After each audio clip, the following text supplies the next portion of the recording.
Questão aplicado em 2018. Nós temos uma questão aqui bem recente.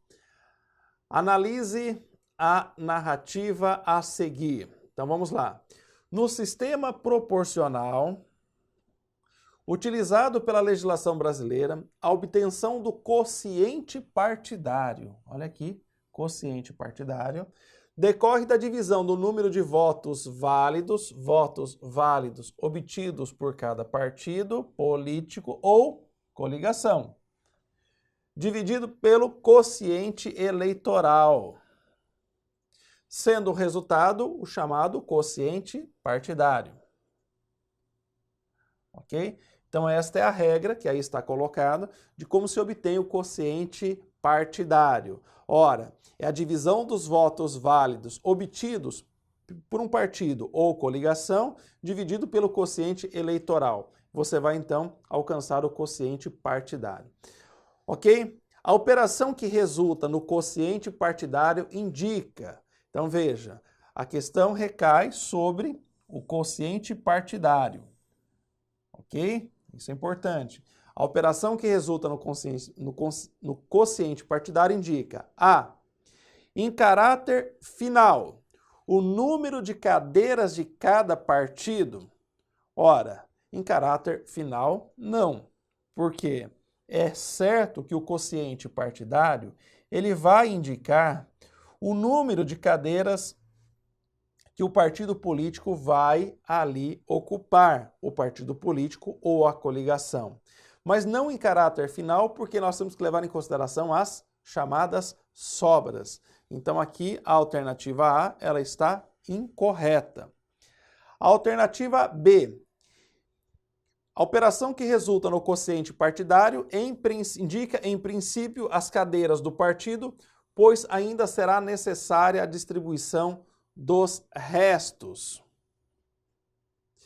Em boa medida, você tem aqui uma aproximação com o próprio gabarito. Por quê? Porque, de fato, o quociente partidário, em princípio, não em caráter final, né, ele indica as cadeiras do partido, né, pois será ainda necessária a distribuição dos restos. Mas é interessante notar que, dentre as alternativas, sempre é bom fazer uma leitura de todas. Por quê? Porque em que pese aqui ter uma proximidade com o gabarito, provavelmente nós teremos outras alternativas que podem se aproximar ainda mais do gabarito. Então vamos deixar a B em stand-by. Alternativa C. A operação que resulta no quociente partidário indica, em princípio, as cadeiras do partido, considerando-se eleitos todos os candidatos alcançados pelo quociente partidário.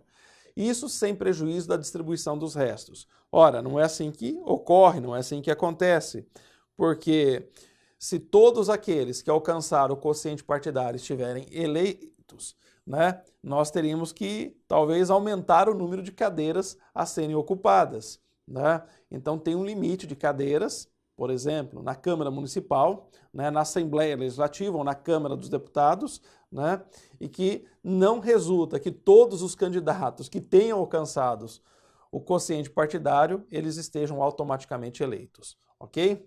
Então, a questão C, a alternativa C está incorreta. Alternativa D. Em princípio, né, a operação que resulta no quociente partidário indica que, em princípio, as cadeiras do partido, considerando-se eleitos os candidatos que, alcançados pelo quociente partidário, têm obtido votos em número igual ou superior, o quê? A 10% do quociente eleitoral. Jamais existindo restos a distribuir. Veja que esta alternativa ela nos aproxima ainda mais do gabarito, né? Só que ela comete um erro fatal aqui na parte final. Jamais existindo restos a distribuir. Sempre haverá restos a distribuir. Então, a alternativa D está errada. E a alternativa E, que vai na mesma direção da anterior, né? A operação que resulta no quociente partidário indica, em princípio, as cadeiras do partido, considerando-se eleitos os candidatos que, alcançados pelo quociente partidário, tem obtido votos em número igual ou superior, veja, número igual ou superior o quê? A 10% do quociente eleitoral, sem prejuízo da distribuição dos restos, ou seja, leva-se em conta também a distribuição dos restos. Então, meus caros, a alternativa E é a que mais se aproxima do gabarito. Vamos deixar de fora a B e o gabarito é a alternativa E, até porque ela leva em consideração essa espécie de pedágio que foi criado recentemente em reformas eleitorais, né, para evitar o chamado efeito tiririca. Então não adianta, né, o candidato fazer uma quantidade muito grande de votos, arrastar uma outra quantidade do seu partido, se esses que estão sendo arrastados pela votação, por exemplo, de um tiririca, né, não alcançar o mínimo de 10% do quociente eleitoral. É uma espécie de pedágio para evitar o chamado efeito tiririca. Ok? Então, nesta questão, a alternativa correta é a letra E.